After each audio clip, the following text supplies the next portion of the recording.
आणि आपण ही लाईव्ह दृश्य पाहतो आहोत। कार्यक्रम संपल्यानंतर मुख्यमंत्री मराठा आंदोलकांशी बातचीत करतात।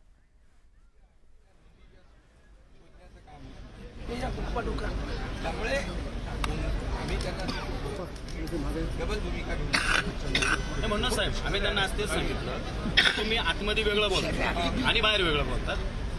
सत्ताधारी पक्षाकडे आम्ही मागावं हे 100% आम्ही सत्ताधाऱ्यांकडेच मागणार। आम्ही काय तुमच्याकडे मागायला येत नाही, पण तुमची भूमिका त्या ठिकाणी स्पष्ट करा। म्हणून साहेब या सगळ्यांना आम्ही परवा सुप्रियाताईंना पण भेटलो। सुप्रियाताईंनी आम्हाला काय सांगितलं की आता आम्हाला तेच विचारत की मी सीएम साहेबांना सगळ्या खासदारांना घेऊन भेटायला जाते आणि 50% आतली मागणी करते, पण त्यांनी अजून तुम्हाला केले का नाही म्हणून आम्हाला ते पण विचारायचं आहे। सरकारची भूमिका एकदम स्पष्ट आहे। तुम्हाला आरक्षण देण्याच्या बाबतीत आम्ही आरक्षण दिलंय,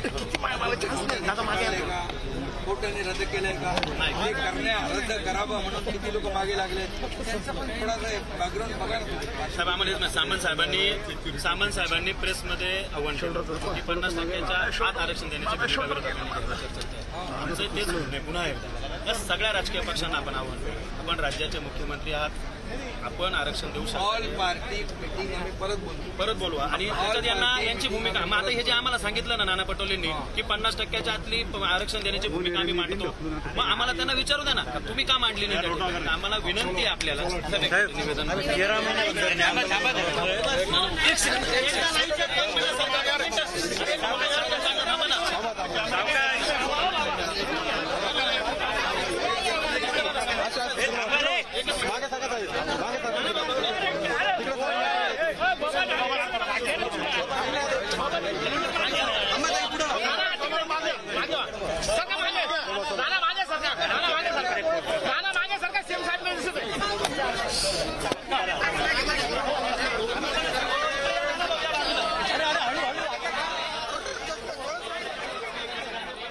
यांच्या उपस्थितीत मेळावा पार पडला आणि मेळाव्याच्या नंतर मराठा आंदोलकांच्या काही कार्यकर्त्यांनी मुख्यमंत्र्यांची भेट घेतली, त्यांना निवेदन दिलं।